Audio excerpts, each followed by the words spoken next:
Thank you for joining us today in this conversation around powering Adtech Transformation with real-time data and analytics, brought to you by Adtech and Aerospike. I'm Shaini, your host for today, and I handle content at Adtech in India. The race to compete for online ad bidding, placement, and delivery is being waged on display, video, mobile, and in-app. Both speed and accuracy are at a premium, lest your customer goes to the competition for better results. Plus, with the online cookie technology on its way out and regional regulations on their way in, AdTech players must now leverage multiple additional sources of data just to rebuild online profiles globally for precise marketing and targeting while controlling for new compliance needs. In short, the AdTech industry's insatiable appetite for more data faster has only grown in recent years, with the need for a real-time data platform. Today, we explore how Aerospike can help you meet these needs. And to tell us a little more about this space, let me welcome Aveekshith Bushan, who's the Regional Director and General Manager APAC at Aerospike. Welcome, Aveekshith. Hey, Shani, how are you doing today? All good. How are you doing? Doing very well, thank you. Aveekshith has 2 decades of experience in sales, solution architecture, market development, and consulting roles. Aveek has worked for enterprise companies like Oracle, IBM, and has also led MongoDB's solution architect team in APAC. So Aveek, very, very impressive resume. Let me ask you about Aerospike, how it will help marketers of today solve challenges that they face with utilizing their first-party data in real time. I know I've been speaking to a lot of marketers, and this is the #1 concern that they state that they have, that they're looking at challenges in 2022. Yeah, great question, Shiny. So if you look at it today, right, with first-party data, one of the key things is you're talking about huge volumes of data that you continue to capture, right? As more and more events happen, you capture the data, you want to make sense of the data in real time. So the challenge you have is, one is, how do I handle the data that's coming in, from a storage perspective, from a ability to even handle that data, right? Which means in real time, as somebody is doing a particular thing online, how do I show him a particular ad that might be relevant and so on?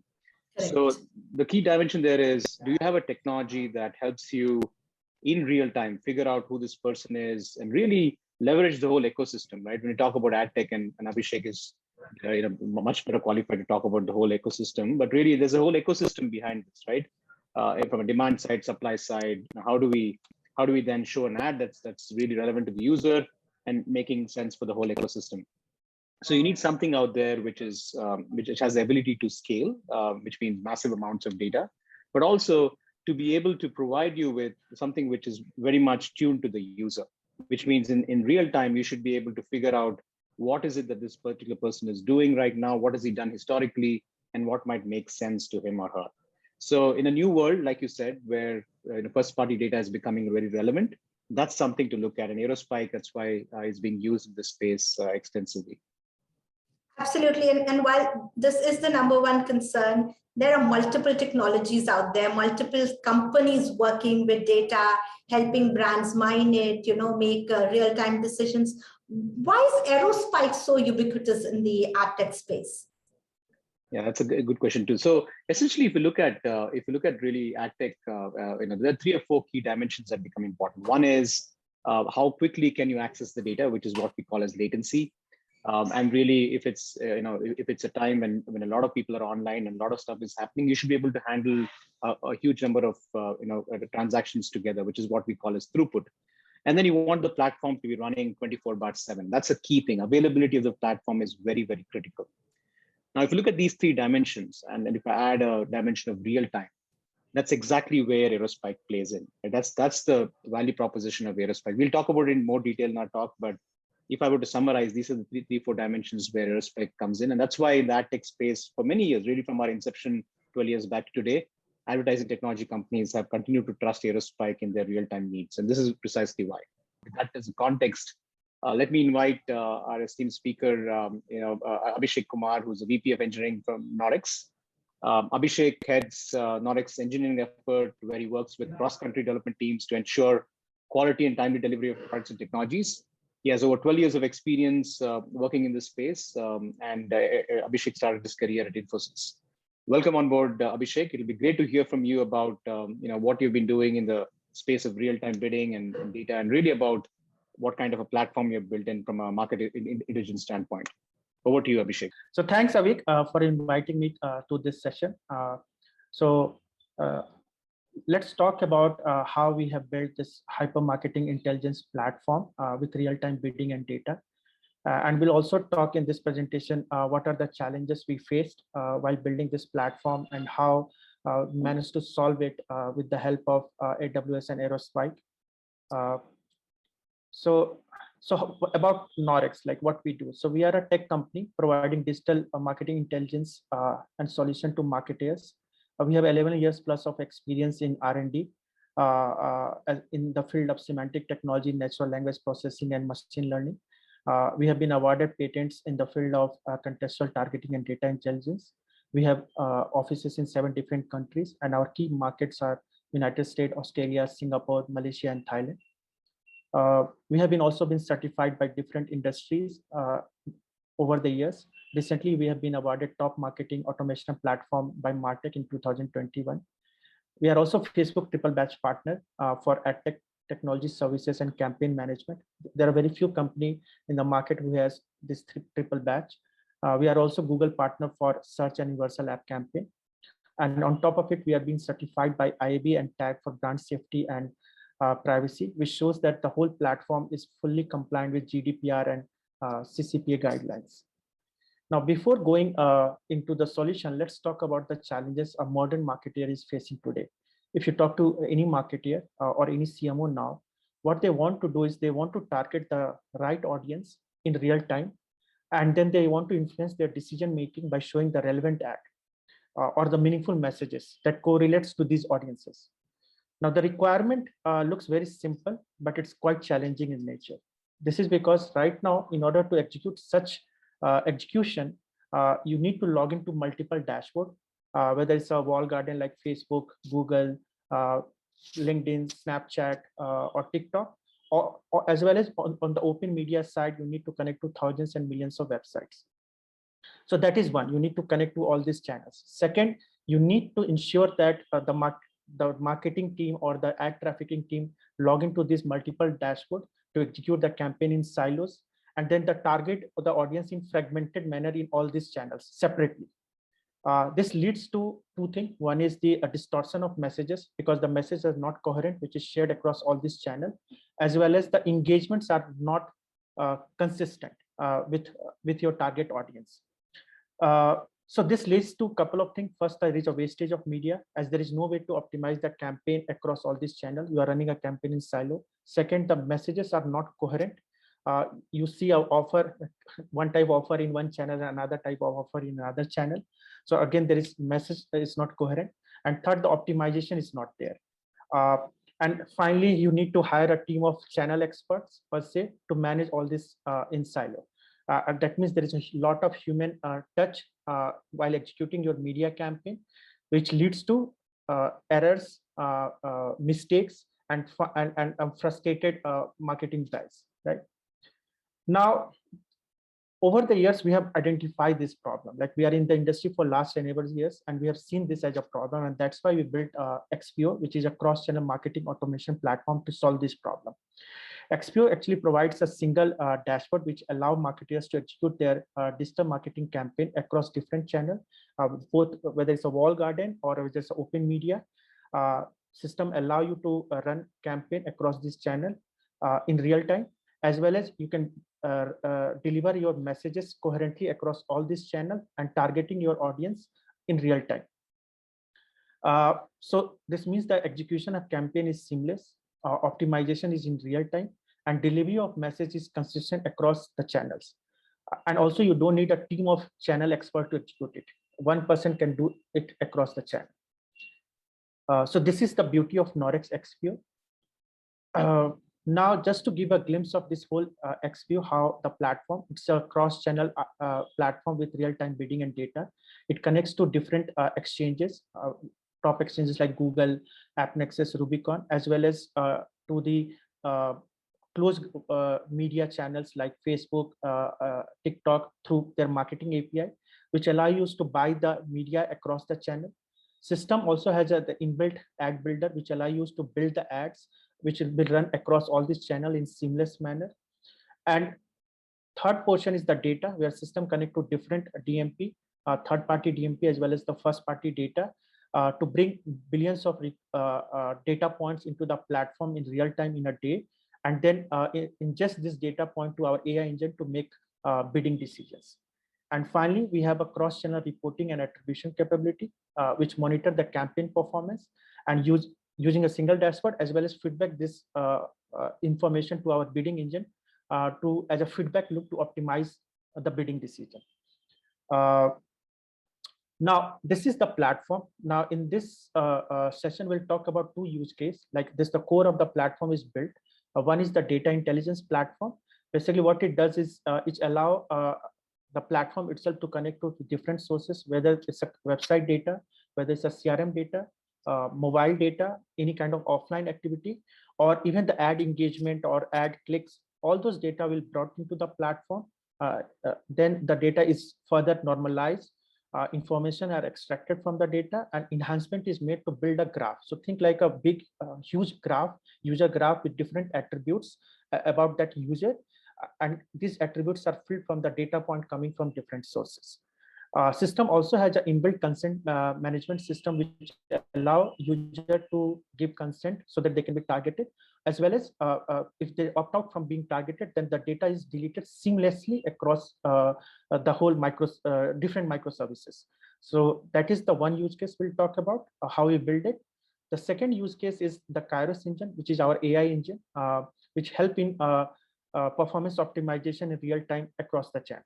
So this AI engine basically has a cross-channel capability. It executes the strategy across this channel, and then it also learns from the data that is being sent by the data intelligence platform, like what kind of audience to target, and from the data coming from ETL platform, that how the campaign are performing on all these users which are being targeted in the past, to make a decision that what is the optimal user you should be targeting and what are the users or audiences you should weed out.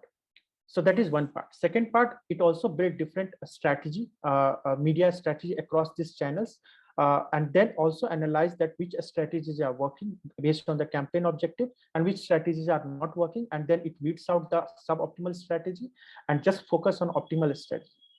So by doing this, what we are able to deliver is the AI system is able to deliver is a better performance as compared to traditional way of media buying, as well as it can target the relevant audience who are actually engaging with your content.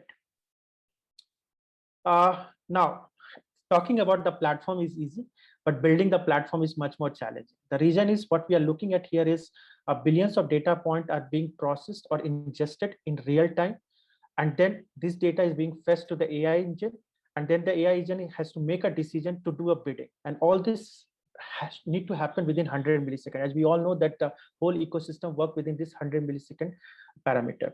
So these platforms, both the use case I talked about are really challenging to build as well as to maintain.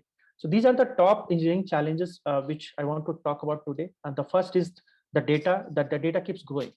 And because the data keeps growing, the lookup is getting slower and slower and the cost is increasing. Now, with more and more customers coming on board and more campaigns launch, we all know that the data size will keep growing. So we need to find an efficient solution which will help us to manage the data, as well as to ensure that the lookup is within our limit. Second, the cluster we need to keep growing, because to handle more and more data, we need to keep adding more and more nodes and clusters. So our cost is growing exponentially. Our lookup time, we realized that once our AI took over the whole bidding, it start performing better and better. That means we need to give more time to AI engine to make a decision. That means we need to cut down our lookup time for any kind of data lookup. So we decided to bring it down from 10 milliseconds to 2 milliseconds. Third, since we have this whole user graph, which takes input from different sources. So there is a need to support a dynamic parameter. So the whole data store need to support dynamic parameters so that we can ingest data from different sources. Next, we also need a data distribution across the channel. So we need a solution which will distribute the data across the channel, across the region, so that we are abide by the GDPR and CCPA guidelines. This will ensure that data sits into the respective region without, and we don't need to worry about ensuring that the data distribution is handled correctly. And finally, the replication of data within the region to ensure high availability as well as zero data loss. Now, in order to solve these engineering challenges, what we did is we worked with Amazon Web Services and Aerospike to build this whole pipeline. This is a general architecture of this pipeline, which actually have a combination of SQS, Kinesis, Redshift to implement. And I'll talk about how Aerospike used in next slide. So here we are also using S3 for storing that for hot and cold data storage, as well as RDS for storing the transactional information. So let's talk from the left. So at the start, at the front of this pipeline, we have SQS, which for event ingestion. So what we are doing using SQS is you can store as well as send and receive messages between different components at any volume without even losing messages or requiring any other services to be available. So what happens is you just need to throw all the events into SQS, and SQS will scale up and down based on the number of events coming as well as availability of downstream services without us worrying about it. So it can ingest all the data that is coming from website, apps, event, ads. So millions of records are being ingested into this pipeline. Now from SQS, the data is pushed to the Kinesis, which is our central system for processing the data. So Kinesis is being used here to collect, process, and analyze the event and transform into meaningful object. And these meaningful objects are then further pushed to RTB pipeline for further processing. Amazon Kinesis actually makes it easier to collect and analyze the data as well as to stream the data so that you can get the timely insights and react quickly to any information. Next is we are using a combination of S3 and Redshift. This is done to actually ensure a cold and hot strategy, which we have applied to save the cost. So cold data is sent to S3 and the hot data is sent to Redshift for analysis and enhancement. And let's say we need this cold data from S3, that data is pulled back to the Kinesis for further processing, and those enriched data then is moved to the downstream services, which is RTB pipeline or the Redshift. Redshift is used here to store the objects for data analysis and intelligence. The same object are then pushed to RTB and AI engine for optimization and making predictions. So by building this pipeline, what we have done is we have ensured that the real-time intelligence that is generated can be fed to the AI engine so that it can bid in a better way, which will deliver better performance. Here we have also used RDS. The reason of using RDS is to store the transactional information as well as the information about the rules, so that those data can be fetched to Kinesis for further processing. Next this is our RTB pipeline. Basically, at the front of it, we have SQS, which receive the messages from upstream services, and these messages are pushed to RTB scripts.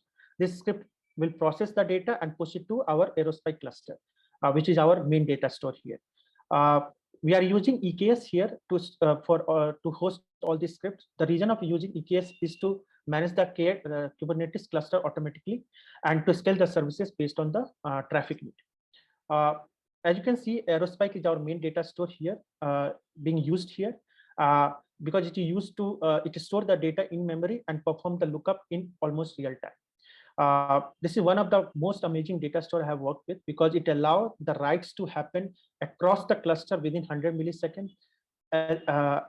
As well as so what it means is when the data can be ingested from different sources and will be made available to Aerospike cluster across the regions in less than 1 second for performing any action.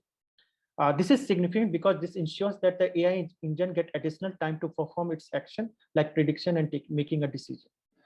Aerospike here also allows data distribution across the region automatically without letting our infrastructure team write a code to ensure that data distribution happen. That means you just throw the data to the Aerospike interface, and Aerospike will decide based on the origin of the data which cluster to send the data to, where it should be sitting.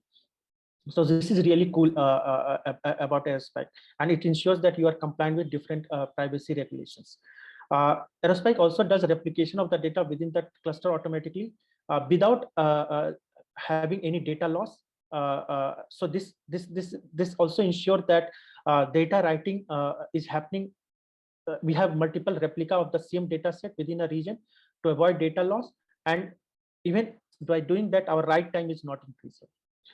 Lastly, which is another cool thing about Aerospike, is that it allows data to be stored in a JSON object and still do fast lookup. That means you are able to push your dynamic parameters into Aerospike data store, and you are able to do a lookup within the 1 to 2 milliseconds, which is our requirement, without worrying about it.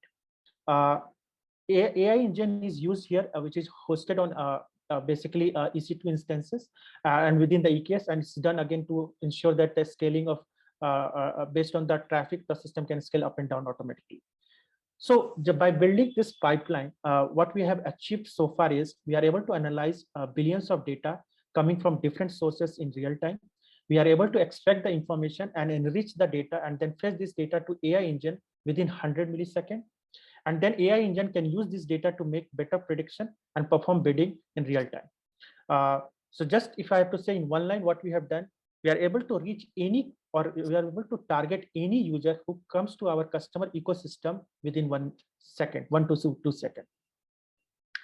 Some of the primary results I just want to discuss, which we have achieved by implementing this pipeline. First, our cost has not grown exponentially by implementing this. Even the cost went down by 10%, managing same amount of data. The lookup time we have managed to achieve that it is less than 2 milliseconds.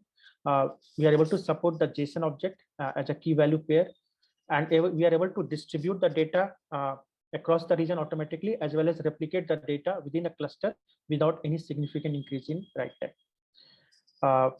Hope this presentation helped you to get an insight of how the pipeline, the modern data pipelines are built, which will allow you to have a real-time platform which can ingest billions of records in real time and target the audience almost in real time. That's all I wanted to share today. If anyone has any question, please reach out to us at info@norex.com. Thank you. Thank you, Abhishek, for that insightful presentation. It surely answers the question of why Aerospike, and you've really redefined what real-time means now. So now let's understand from Aveek how Aerospike is digitally transforming AdTech with real-time data and analytics. So let me welcome back on screen once again Aveekshith Bushan, who's the Regional Director and General Manager APAC at Aerospike. Welcome back, Aveek. Thanks, Shiny. Thank you, Abhishek, for a great talk. So let me try to project my screen right now, and hopefully you guys can see it. So just in line with what Abhishek mentioned about their architecture and how they've been able to scale their architecture really, really well, I'd like to give you a primer on Aerospike and why it is, to Shiny's original point, and why is it ubiquitous in the AdTech space and how it really works, right? So what are the key differentiators? I briefly alluded to it in the beginning, but really we're talking about a massive scale. That's really a prerequisite, if you will, to where Aerospike would be a great fit. You should have a case where the data continues to grow, which really, if you look at any AdTech company today, that is a given, right? So that's one thing. Terabyte scale, petabyte scale, absolutely no problem. The second thing is, while you're doing so, you want to be able to reduce your cost. In today's post-COVID world, or really the COVID world that we're talking about, you got to be able to reduce your cost. If your cost is going to be very high, implementing an architecture, regardless of the industry, that's not even a startup. So with Aerospike, and we'll talk about why that's the case in the next slide, but really you can reduce your cost significantly compared to any other platform that you might be looking at. And lastly, and this is very, very, very critical in the AdTech space, is availability. Having 5 nines of uptime, and you know, Abhishek talked about how he has built an architecture globally, right? With clusters that he has where data moves from one place to another place, regional data and so on. That you can do with Aerospike really, really well in such a way that even if a node goes down, data center goes down, you won't have to compromise on your availability. So how does it work? This is the architecture of Aerospike, right? So essentially, Aerospike is a distributed, non-relational key value database. And it typically runs at the edge. Again, Abhishek talked about the architecture, so you probably have gotten a hang of it. Really, where Aerospike is primarily used is at the edge, where an RTB application is sitting out there, DMP application is sitting out there, and you want to, in real time, process the information that the customer is sending or the request that customer is sending, you're going to respond to it in real time. So at the edge, Aerospike provides you with millions of transactions per second at sub-millisecond latency. But then you may want to start saying, hey, with Aerospike, given the fact that you get availability and performance, why don't I start using it as a system of record? And so what you can do with Aerospike is not just can you run it at the edge, but you can also start moving the data to the core or towards a system of record where Aerospike can run. And here what happens is, obviously, given that it's a system of record and you want to make sense of the data, you can move this data to your existing infrastructure. It could be you have a Spark infrastructure, you have a streaming infrastructure, and so on. So you may want to just pull in the data that you require in real time to figure out patterns of the data. So for this, Aerospike has a bunch of connectors. We have a connector for Spark and Kafka and so on for you to be able to make sense of the data. Now, between Aerospike at the edge and Aerospike at the core, we can move data through what we call as cross data center replication, which is really asynchronous way of replicating data. Now, the other thing about Aerospike that's kind of interesting here is we are built on what we call as hybrid memory architecture. This is one of the key things of Aerospike.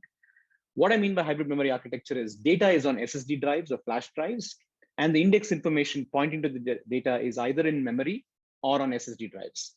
Now, what that gives you is really the ability to scale seamlessly at a very, very low cost. I mean, the only other way you can build this is by having a pure in-memory system. And like you all know, when you build it on DRAM, you're going to be severely limited by what DRAM can provide. So really what you're doing there is really horizontally scaling. With Aerospike, you vertically scale before you horizontally scale. And not just this, you may want to build a real-time application where you may want Aerospike to run in such a way that even if a data center were to go down, you should have 100% availability without compromising on consistency of your data. So Aerospike provides you a way in which you can build a globally distributed transactional system where even if a data center were to go down, you have 100% uptime. Obviously, it's a speed of light problem there, meaning for writes and updates, you will incur the speed of what your network is going to provide you. But for reads, it's going to be lightning fast. It's going to be sub-millisecond because you're going to be reading out of your local data center. Okay, but even with the writes and updates, it's going to be lightning fast compared to any other platform because Aerospike doesn't add anything on top of the network latency that you might have. So let's look at use cases right now, right? We already talked about one way of storing data in a hybrid memory architecture with Aerospike, but really what it means is it lends itself to use cases like caching. You want to cache data for leaderboards, for user session information. That's a great fit for Aerospike. You can also look at consolidating your operational database and your cache with one layer of Aerospike through the hybrid memory architecture, while also using Aerospike in areas like mainframe offloading, right? You already have an existing infrastructure that you want to leverage.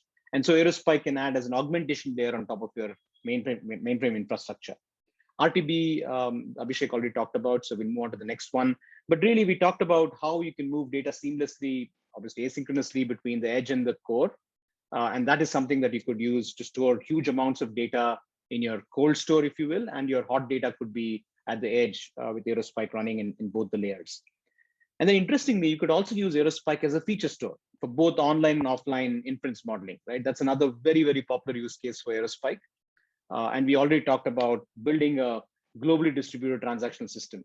Now, for a globally distributed transactional system, we're talking about sync replication across these data centers that you might have. So if you have 3 data centers running Aerospike, essentially what it means is it's going to synchronously replicate across these 3 data centers. And obviously, needless to say, the whole idea of Aerospike is for a low latency data store. So those are some of the use cases of Aerospike. A few customer references, a whole bunch of Adtech companies, users, Adtech and MarTech companies. But really, if you look at a global data platform that Verizon Media has built, there it was a replacement of an existing platform where it augments your existing infrastructure of HBase, RocksDB, and so on, where the scale was a big issue for Verizon Media. They wanted to scale to petabyte scale with a platform like Aerospike that could provide them with sub-millisecond latency. The trade desk, which is it's something that everybody in the AdTech space knows of. They've been able to build a very unique architecture, and we'll talk about it in more detail, where they have Aerospike running at the edge as well as the core. And what they get is ability to handle petabyte scale at less than 8 millisecond round trip latency. Obviously, they're growing very, very rapidly compared to the rest of the industry. So their architecture with Aerospike, and it's to the test of time. For many, many years, they've been using Aerospike very, very efficiently as well. AppNexus has been using us for a global cookie store use case, 6 data centers, talking of global distribution, and it's with upwards of 5 nines of uptime for the last 10 years. Customer 360 platform, very, very popular across industries, if you will. But in the case of Adobe, they built a unified customer profile where it's across CRM, social platforms, IoT, and so on. A few others with Nielsen for device IDs and really from a DSP, DMP standpoint in that form as well, where we replaced Cassandra with Aerospike at much lower in terms of the server footprint. Just to give you a sense of 1 or 2 use cases, Signal, which is a AdTech company in the US, they replaced their existing Cassandra with Aerospike. And what they found was when they moved from Cassandra to Aerospike, the number of servers went down from 450 to 60. Obviously, because we are optimized for SSD drives, like I said, whereas Cassandra at scale, where you require a real-time use case, you have to deploy it on DRAM. But surprisingly, the TPS that they got with Cassandra was around 500,000 transactions per second. When they moved to Aerospike, that went up from 500,000 to 8 million transactions per second with a mixed workload of read and write. Now, that obviously means that given the reduction in server footprint, the cost was saved tremendously. They were able to save close to $8 million over 3 years, purely because they moved from Cassandra to Aerospike. In fact, there's an interesting quote that you see there from the CTO, where free is even more expensive compared to Aerospike Enterprise. The trade desk, we already talked about this. They have Aerospike running at the edge as well as the cold store as a single source of truth. And you want to move the data to the edge store on demand as and when you have relevant data to be shown. Again, Abhishek talked about this briefly as well. In this case, they were able to replace 512 servers of Cassandra with 50 servers of Aerospike, while being able to continue to provide latency of less than 8 milliseconds round trip, which in the past used to take several minutes. So again, in a very interesting use case with trade desk, their architecture very briefly, like I said, petabyte scale at the core as a cold store, multiple terabytes of data at the edge, and being able to ingest this data and move the data to the edge as and when required is a key thing that they were able to do. We replaced Cassandra here, and there was a competition from ScyllaDB, which we beat out in the test that they did before they finally chose Aerospike for this use case. So really, what is the challenge and what are we trying to talk about here? The challenge is how do we deliver and act on more data quicker, right? This is again what Abhishek was talking about as well. So there are a few things that you want to look at here. What is required here, right? Obviously, latency is very critical. You want to be able to handle data across data centers. Streaming data becomes very, very important. How do you handle that? You want to be able to support a legacy infrastructure. In fact, I didn't talk about it, but with Aerospike, we have something called a Presto connector, where you can not just query for data in Aerospike, but also other data sources using a SQL interface through Presto. So that's very critical. You don't want to rip and replace your existing infrastructure. And all this has to happen with the highest levels of concurrency while being able to take real-time decisions at the edge. Machine learning, continuous machine learning is very critical, and that's another key thing that you would require in these kinds of applications. So what are the approaches that one has seen over the years? Obviously, it could be relational systems that we are all familiar with that provide you with a lot of advantages, but really can't deliver with performance. Then there is traditional NoSQL systems like Cassandra and so on that provide you with some levels of performance compared to a relational system, but lack consistency. Like you all know with Cassandra or Redis, what you get is eventual consistency. You want strong consistency. You want that. You want to make sure that whatever data you're reading or writing should be absolutely consistent. And you don't want to have a concept where you want to reading data, which is dirty reads or whatever, right? And also you have back office systems that can be costly and very difficult to scale. So what does Aerospike do? We already talked about this briefly, but the hybrid memory architecture, where we treat the SSD drive as a raw device, And so what happens is not only can you scale with the multiple devices that you have, which may make it highly parallelized, but also we make sure that we write data in blocks. So what essentially happens is the endurance of the drives goes up as well. And from a cluster management standpoint, obviously this is another thing that Abhishek talked about, are very, very critical. You want to have multiple copies of the data. You want to have a single hop to the data. In fact, this is something which in a lot of other alternate non-relational systems, you have a case where when you go from the client to the server, there are multiple hops before you get to the data. With Aerospike, it's a single hop to the data. And then every single node in the cluster, the data is equally balanced. So there's no hot spotting within the system, which can lead to a lot of inconsistencies with performance and so on. And lastly, when you add or remove nodes, right, could be Diwali season, Christmas season, and so on, you want to do it with little or zero disruption. So with Aerospike, it can be done seamlessly without any user intervention when you add nodes and so on. All this is powered by Aerospike's patented technology. We have around 10 patents that are already granted, and we have 3 more lined up as well. Again, just a quick summary, with DRAM-based systems, it can be very expensive. We're talking about very small amount of data. Maintenance is very complex. The performance can be very volatile depending on where the data is on the cache or on DRAM or not. And then the TCO can be very high because you're again depending on DRAM for the ability to scale versus what Aerospike can provide, right? There's some performance benchmarks comparing Aerospike versus other platforms. There are a lot of third-party benchmarks available where you can see why Aerospike, purely from a TPS standpoint, is much, much more performant than any other platform. You can look it up on Google and you'll find a lot of interesting benchmarks. Here is one from HP Enterprise, where they talk about Aerospike versus other platforms with Intel persistent memory and how Aerospike was able to scale in terms of throughput. Here are some of the customers we work with globally. We talked about Norex, but we are being used by a whole bunch of Adtech companies globally, not just in the US, Europe, but also in India and other parts of APAC, but also in other industry verticals, right from e-commerce to the core enterprise segment of BFSI and telco, to healthcare, gaming, and high tech, and so on. Everywhere, the common theme is real-time, high performance at scale with 100% uptime. So with that, if there's any questions, feel free to reach out. We'll be happy to answer those. Over to you, Shani.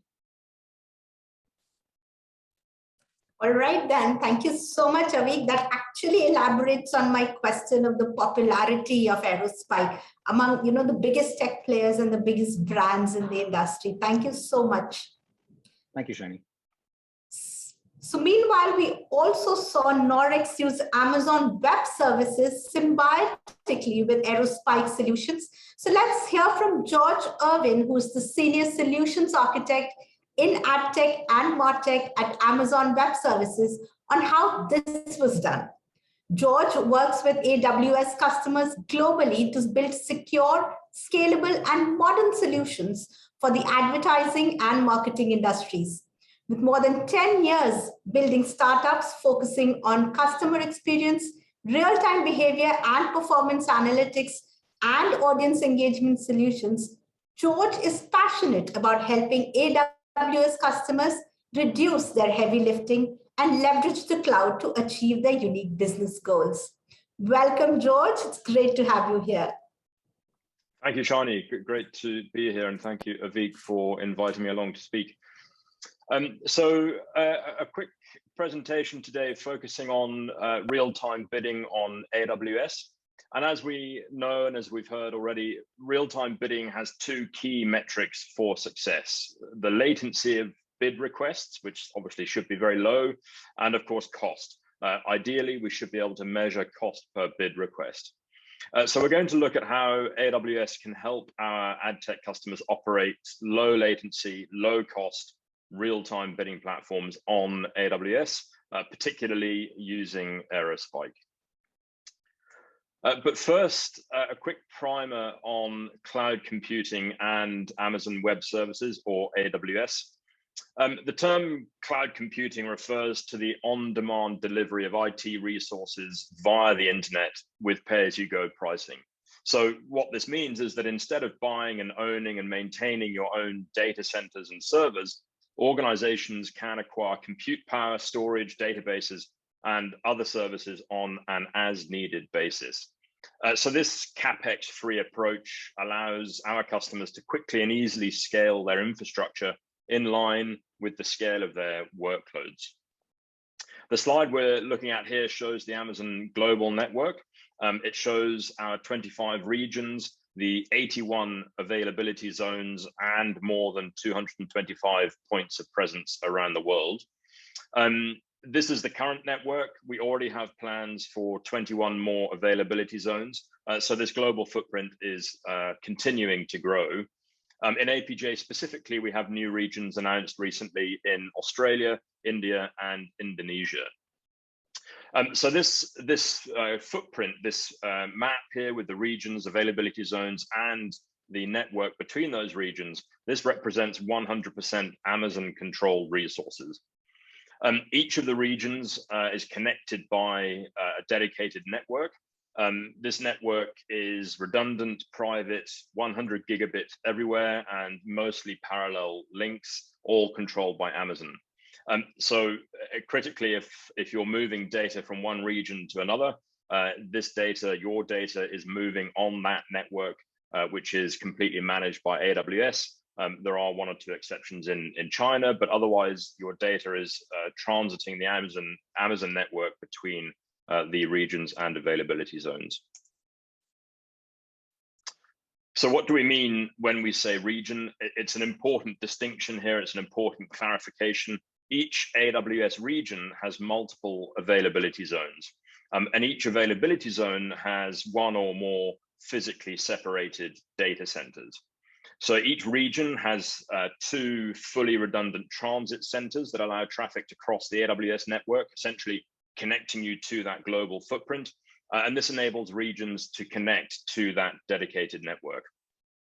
So when we refer to an AWS region, what we're referring to actually is at least three physically distinct data centers, each with their own redundant power, cooling, and physical security. And this dedicated infrastructure is really the foundation of the AWS cloud's reliability. So within this global footprint, AWS offers unmatched breadth and depth of compute capabilities.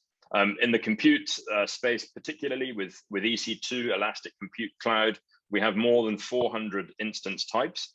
And this gives our customers many more opportunities to optimize their application's performance and also to optimize their costs. The instance types we have available cover Linux, Unix, Windows, Mac OS more recently.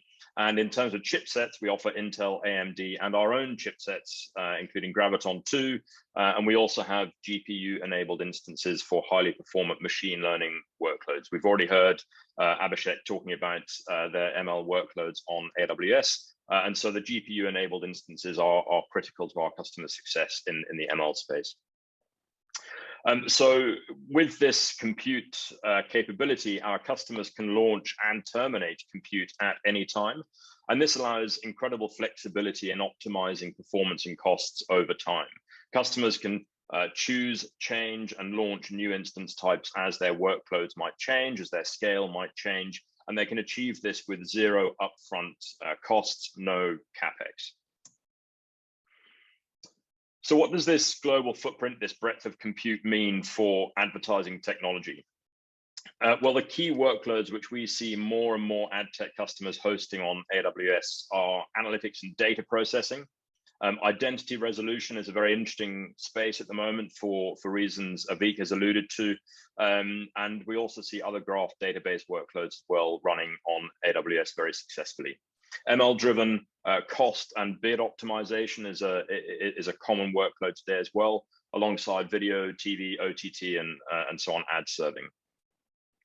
But today we're going to take a brief look at the ability to run low latency and real-time bidding on AWS, particularly with Aerospike. And this is, of course, the solution we've seen Aveekshith describing that Norex have chosen to scale their global workloads. So Aerospike is a strategic partner for us.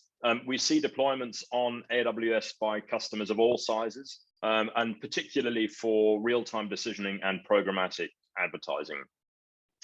We've heard from Abhishek how Norex have been able to reduce their lookup times from 10 milliseconds to 2 milliseconds with Aerospike on AWS. So the performance benefits and low latency capabilities of Aerospike and the AWS network that we've seen are pretty clear.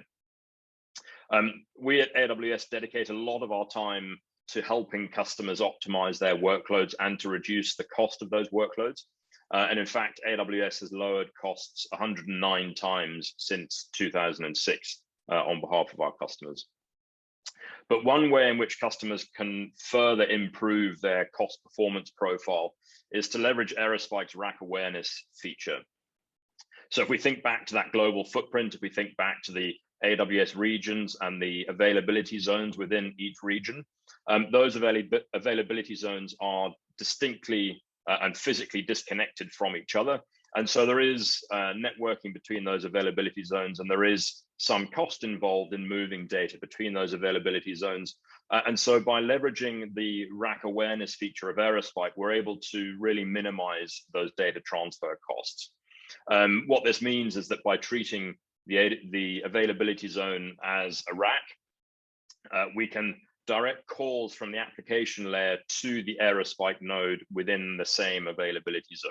So where you have a distributed web serving layer, for example, or API layer, you might have that layer distributed across availability zones for redundancy and high availability. And so those nodes in your web serving layer can query directly the node of the Aerospike cluster, the node that sits in the same availability zone. So this not only helps you to reduce your inter-AZ costs, it also helps you, of course, to keep down your latency by reducing the network distance that you're traversing in order to retrieve your data. We should also mention Aerospike's cross-region replication feature, which again, Abhishek mentioned earlier. This is XDR. With this feature on the Amazon global network, AWS customers, Aerospike customers like Norex can use XDR to ensure their end user experience is the same low latency experience globally. We've heard how Abhishek mentioned that they were able to replicate data globally in less than a second. And so, running your Aerospike clusters at the edge in the local region to your customers and distributing data globally, that becomes something that's very achievable and at this very low latency, thanks to that network. So I've mentioned that Aerospike is commonly used in real-time programmatic advertising. At AWS, we work backwards from our customer challenges. We often say that 90% of what we build is driven by our customers. And real-time bidding in the cloud is one prominent workload in the ad tech industry, which can really benefit from cloud compute economics. This slide we're looking at here represents a real-time bidding solution and architecture, which we have built to run on AWS using Aerospike. We don't really have time to go into the details of the solution, but instead we can call out some of the key capabilities which this solution demonstrates. So firstly, you can see from the details on the left on the slide, the solution runs on Amazon Elastic Kubernetes service, and it uses auto-scaling Spot instances. Now, Spot instances, this is a billing model where customers can bid for unused compute capacity within an AWS availability zone. And this allows customers to see cost savings of up to 90% for certain instance types over the on-demand billing model. So in real-time bidding use cases where we've seen customers use the Spot instance billing model at scale, we've seen those customers reduce their RTB workload costs by an average of 25% consistently, month on month, by leveraging that Spot instance capability. The second call out here is the use of Graviton 2 CPUs. I mentioned earlier that we support AMD and Intel chipsets. We also have our own Graviton 2 CPUs.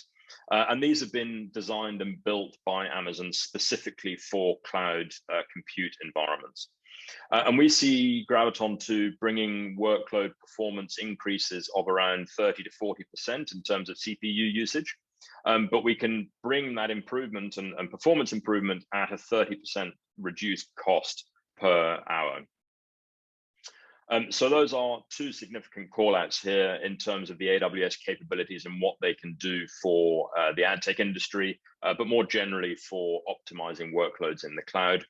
The Aerospike cluster we used here for this benchmark was, or used 8 nodes of the i3-EN24XL instance types, and these are optimized for SSD workloads. So with this architecture, we achieved 192 billion bid requests per day at only 70% CPU utilization across the fleet. Clearly, this means that 192 billion requests is not the maximum this solution could have attained with that 70% CPU usage. But we were able to achieve this number with 2 millisecond latency at the 99th percentile in terms of response time. So in summary, combined with the presentations from Abhishek and Aveekshith and the presentation I've given now on the global network and the other capabilities of the AWS cloud environment, we certainly believe that AWS is the best place to run AdTech and Aerospike workloads. And with that, I'll hand back to Shiny. Thank you, George. That was a wonderful presentation. Now, while you stay on screen, let me welcome back Aveekshith Bushan and Abhishek Kumar for a discussion with George on strategies that brands must incorporate when working with real-time data. So for this panel discussion, I'm handing this over to you, Aveekshith. Awesome. Thank you, Shiny. So great to talk with George and Abhishek. First of all, thanks for the wonderful presentations by both of you. I had a few questions, right, based on what we're seeing in the market, and it'll be great to get your thoughts on some of these. So maybe I'll start with Abhishek with my first question. So obviously we talked about third-party data and what we now call as a cookie apocalypse. So the question I had was, given what is happening in that space, what has been the impact for Nordex? That's the first part, but also there's a lot of changing consumption patterns, if you will, right? I mean, with COVID, with a whole bunch of things happening right now, consumption patterns are changing in a big way. Is that having an impact for Nordex, and how are you adopting to it, right? Would be my first question to you, Abhishek. Yeah, actually it's a very good question. I mean, we are seeing a lot of talk happening around cookieless world and what will happen to AdTech industry post third-party cookie purging and all. So interesting question. Let me answer that first, then we'll talk about how we are adapting to it. So generally when Apple announced ITP 2.x, I think 3 years back, and then followed by enforcement of consent mechanism in iPhone, we are seeing a huge drop in third-party cookies. I mean, there is no doubt about it.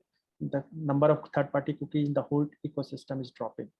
And there is apprehension in the industry that what will happen if the enforcement will go further beyond third party to first party, because there is a talk to first party cookie data also within 24-hour time frame window. So, but the way we see it is it's not only affecting the technology partner, but it's also affecting the whole industry. And we see it as a positive impact in the industry. And the reason of saying that why it's a positive impact is because of a couple of reasons. First, before this whole privacy and cookieless thing, there was a huge, I call it ad explosion on the user. Every day you keep being targeted with lots and lots of ad, and the whole website is flooded with the ad. And this ad explosion was generally creating a negative impact for the marketers, like the brand, right? Because you keep seeing that and you keep getting irritated. Second, there was a lot of third-party actors who were selling this data, unknown player, and nobody knows that what is the authenticity of this data. So now all these things are slowly will be gone the way we see it because of this new laws and the cookieless world, and it's a good for the industry. It's good for the brand overall. Now, from the technology side, we are seeing a couple of initiative or momentum. And the first one is, I call it data in-housing, but we can call it more like a first-party data management. This is gaining a momentum. If you talk to a marketer or a CMO, they are looking for a technology partner who can help them manage that first-party data, who can help them oversee this transition from cookieless world easily.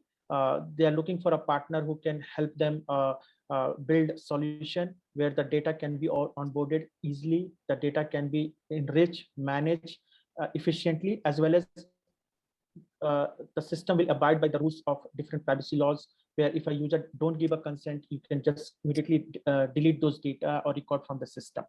So that is gaining a momentum. People are looking for vendor, and a lot of companies are actually investing in building those technology. So this basically means the companies are taking ownership of their own data, and this will help them in long run. Apart from that, from the technology Adtech vendor perspective, we are seeing gaining momentum of server to server integration, where a lot of players, what they are doing is, instead of going a cookie approach, they are trying to integrate for tracking attribution from server to server, where the events are pushed as a callback to the technology vendor server, and then it is routed back to the advertiser server, and we are able to do the tracking. This is a great push by big player, even like Facebook, and where they call it CAPI, to support this kind of initiative. Also, we have from the industry itself, there is a momentum about a unified ID, basically Open ID or UOID 2.0, where IB itself, IB Tech Lab is taking lead to have a unified ID, which will be work between SSP, a DSP, and a DMP. Everybody use the same ID to handle this issue of cookieless world, and the same ID. So what will happen is we'll have a ledger that who is the owner of the data, and this ID who is the consumer of this data, and it's very transparent, so everybody can see it in the ecosystem. So these are the some initiative happening to overcome the challenges that is being posed in the cookieless world, and it's a positive development because it's helping everyone. It's helping the consumer because they are not being targeted, their privacy is being respected, and it's helping the industry by coming with new solution to solve this problem. There is one last piece that is also being, I'm seeing that from the technology that is gaining momentum is contextual targeting, where instead of targeting people based on their ID, we are targeting people based on how they're consuming the content on the internet. So it's purely safe in terms of you are not retargeting same person, but you are targeting a person based on their interest. So for the first cookieless thing, I think it's overall positive for everyone, for the Adtech vendor as well as for the brands themselves. Now, to answer the second question on how this consumption pattern is helping, or how we are adopting as a Norex adopting to these changes.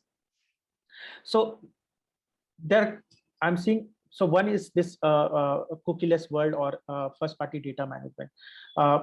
But there are other things, the way industry is shaping out. And one of the thing is programmatic in-house, right? A lot of talks happened in last 2-3 years about programmatic in-house, where brands want to bring the whole media buying in-house. Now, in order to do that, first the brand need to have technology to bring the real-time bidding, to build a system like real-time bidding into their ecosystem, and they need a technology partner to do that.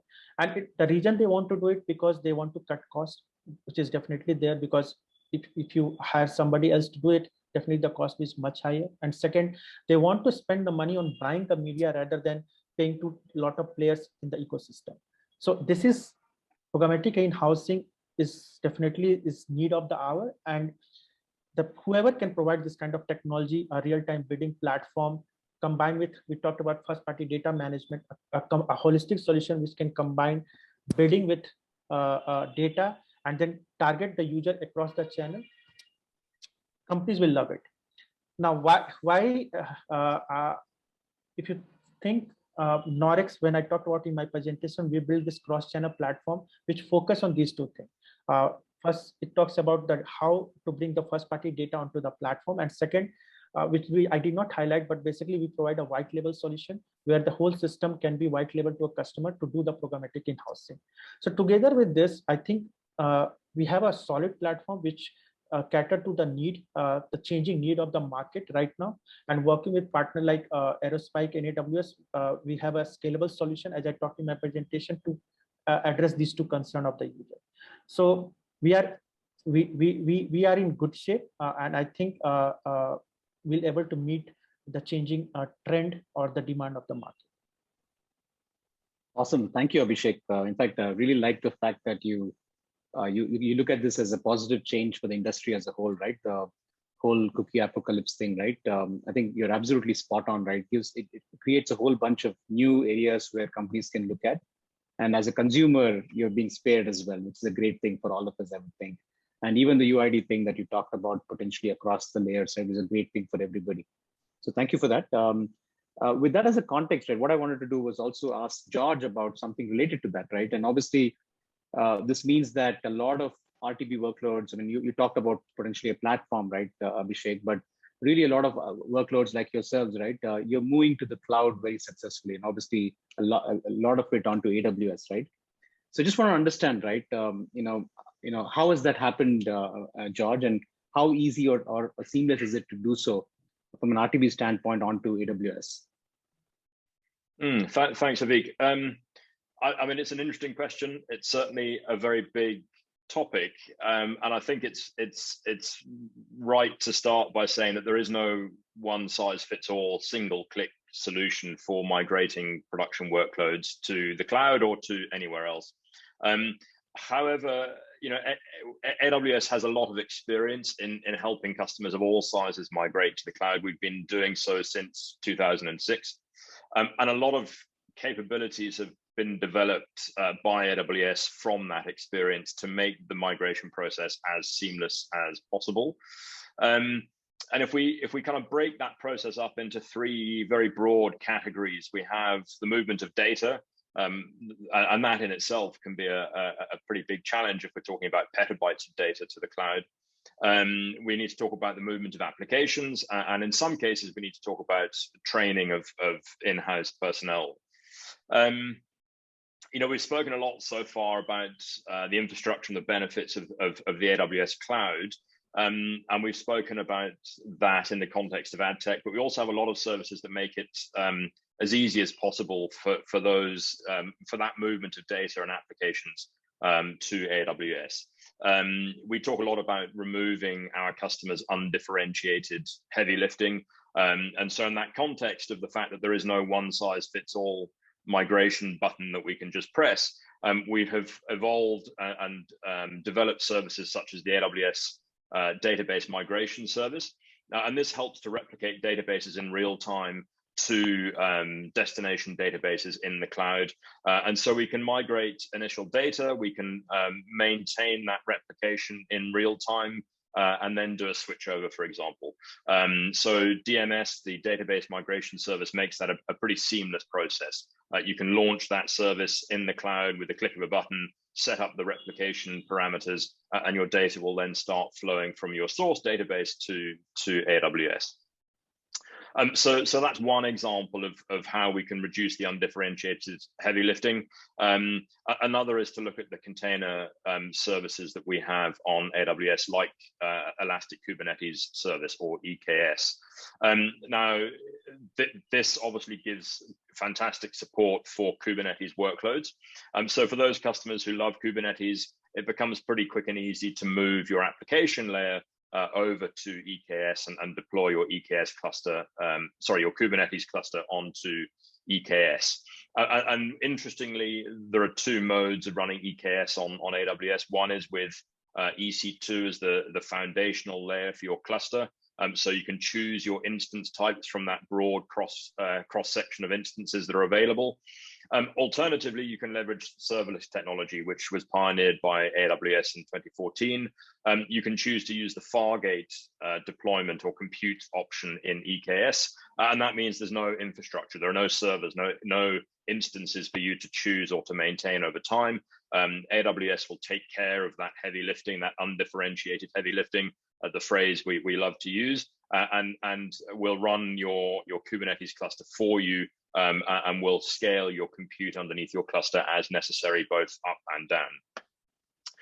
So, I mean, it's a big topic, as I've said, but there's a couple of examples there on the technical side of how we can ease that migration path and make it as simple as possible for customers to bring their application layers over to AWS. On the training side, on the cultural side, It's certainly something that needs to be thought about as well. Do we have the in-house skills to run and migrate a workload to AWS? We have a broad range of support channels that our customers can leverage. This includes our enterprise support. It includes solutions architects like myself who can come in and give advice on how you architect your application for cloud and optimize your application workloads for cloud. And we also have incredibly extensive training and certification offerings to help enterprise customers or customers of any size to upskill their existing personnel on cloud compute.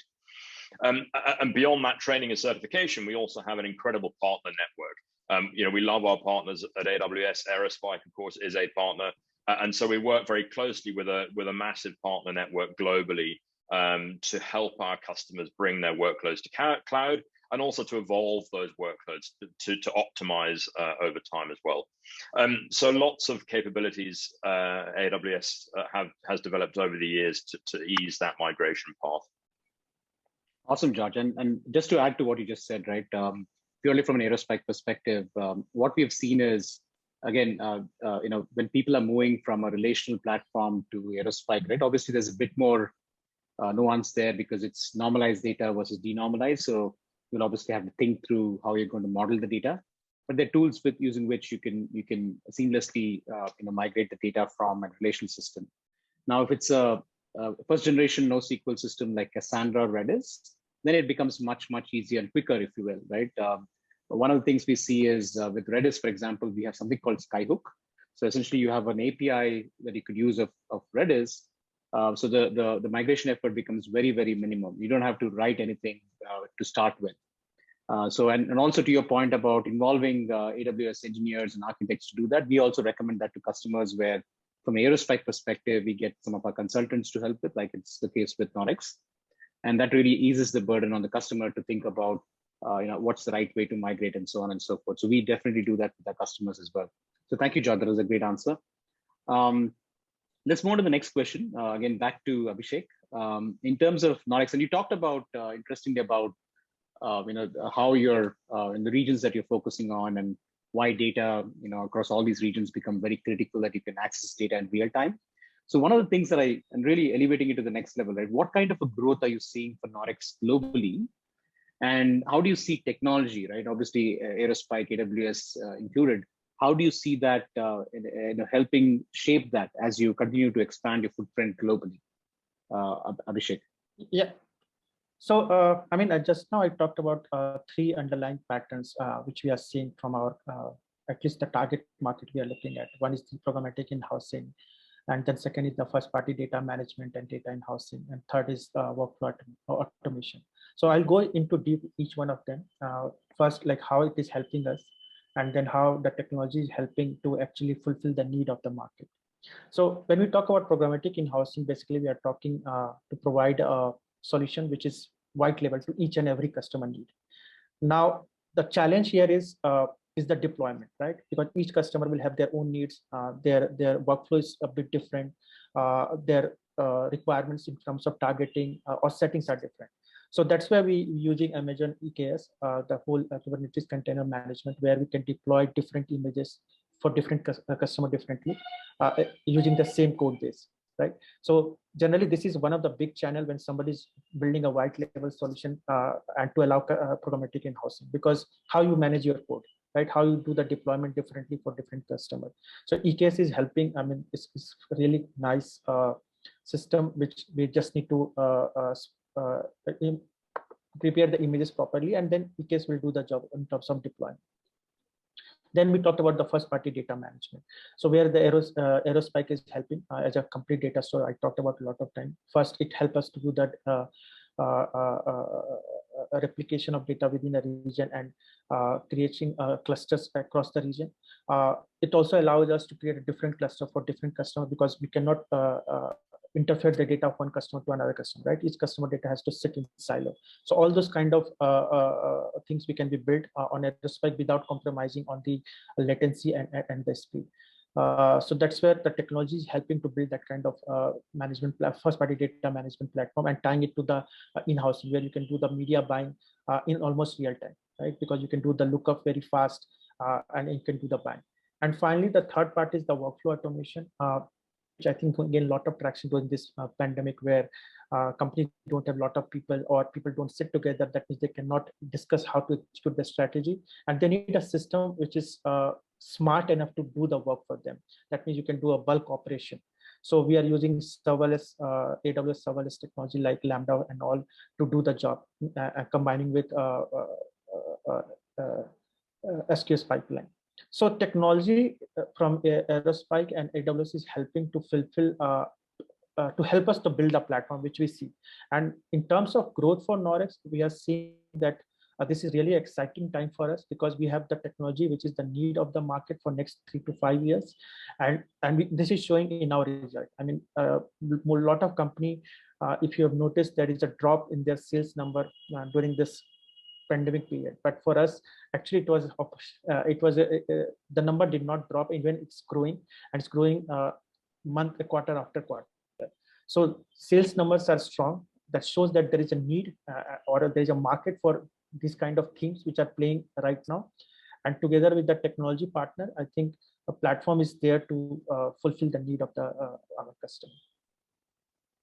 Awesome, Abhishek. In fact, to your point about how business has picked up or gone down for some companies during COVID, I think even for Aerospike, I'm sure it's the same with AWS, our business has actually gone up over the last few quarters, precisely because there's more need for real time right now than it was pre-COVID. Everybody's talking about digital across industries. So even we've had a very good few quarters. So great to hear that from you guys as well. All right. So with that, let's talk about one use case to wrap it up, right? I mean, obviously the audience would have few questions as well from their perspective, but one thing I'd like to hear from both of you is one use case. Maybe we can take clickstream data as an example, right, George? It's very relevant, first-party data, looking at the data coming in, what do you do with the data? Can you walk us through in terms of the AWS architecture, right, with data coming in from a clickstream perspective? How do you see that shaping up, with the AWS infra? Yeah, thanks, Avik. I mean, it's a really interesting space, and it's a use case generally that has changed dramatically over the last number of years. And the reason it's changed is really because of the growth of innovation that cloud computing has enabled, and really a lot of that growth is in the real-time space. So if we think of technologies like Kafka, in the AWS environment, we have a managed service for Kafka, MSK, and Kafka traditionally would have to be run in an on-premise environment with infrastructure that has been purchased ahead of time, and it's been purchased based on peak capacity, peak loads. With running the same real-time workloads on the cloud, you're able to scale that infrastructure elastically in line with your workloads. So that brings the cost of real-time clickstreams and real-time analytics of that clickstream down quite considerably, because you're able to tie your compute costs to your workloads, the amount of data you're ingesting, on a minute by minute, hour by hour basis.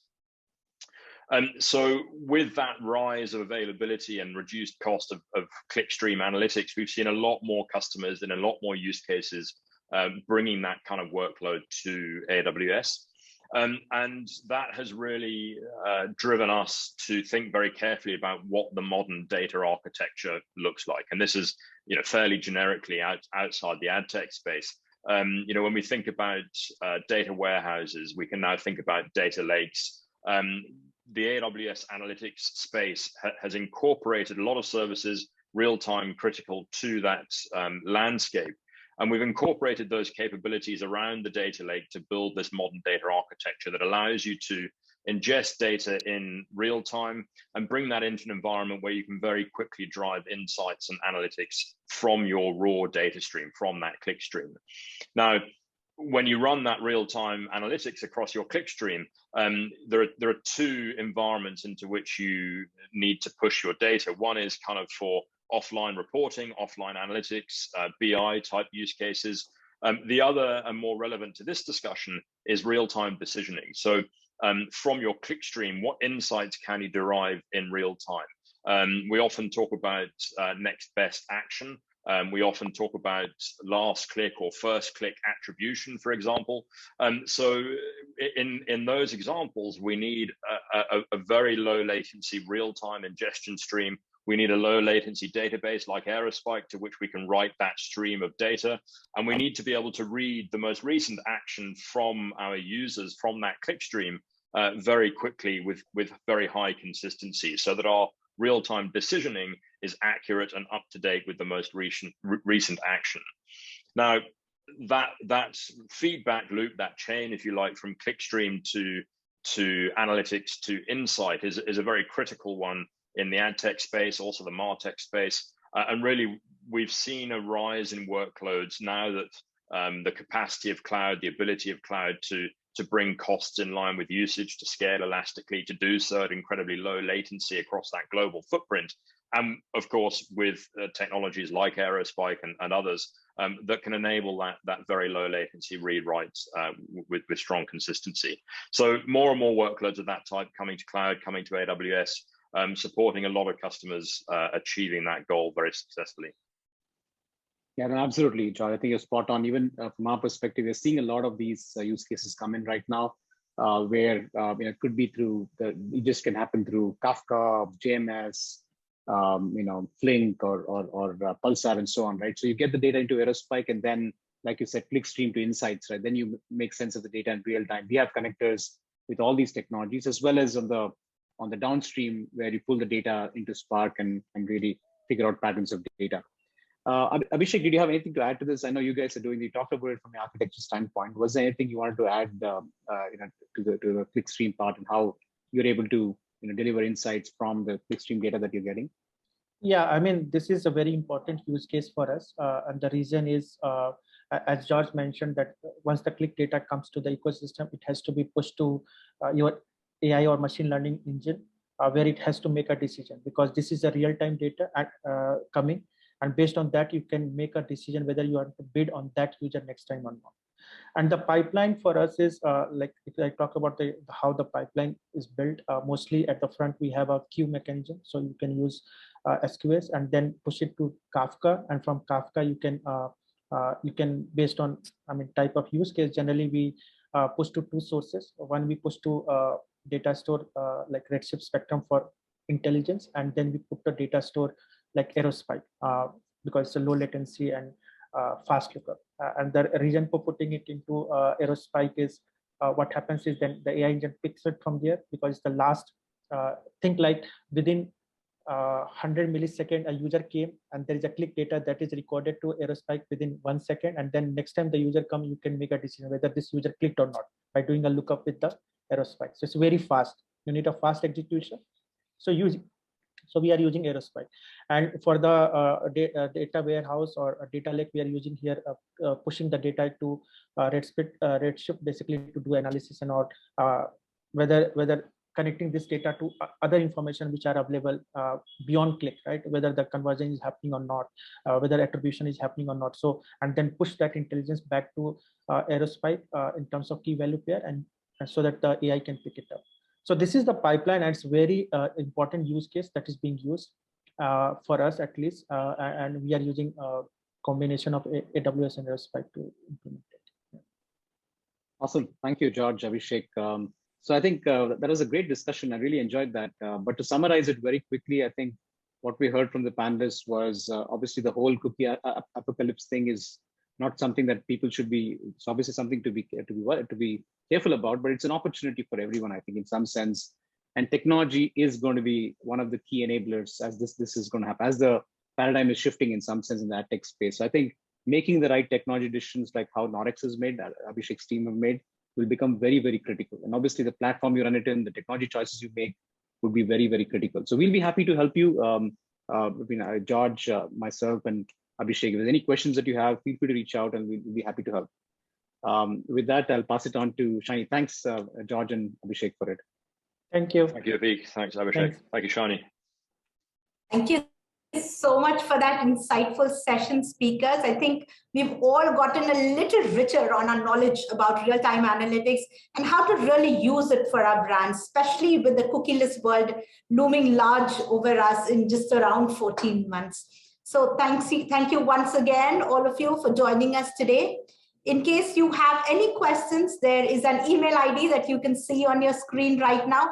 Please do write into us and we will answer as many of them as possible. Thank you so much for joining us today once again, and a big shout out to Aerospike for sharing these sessions with us. Thank you so much. Bye-bye.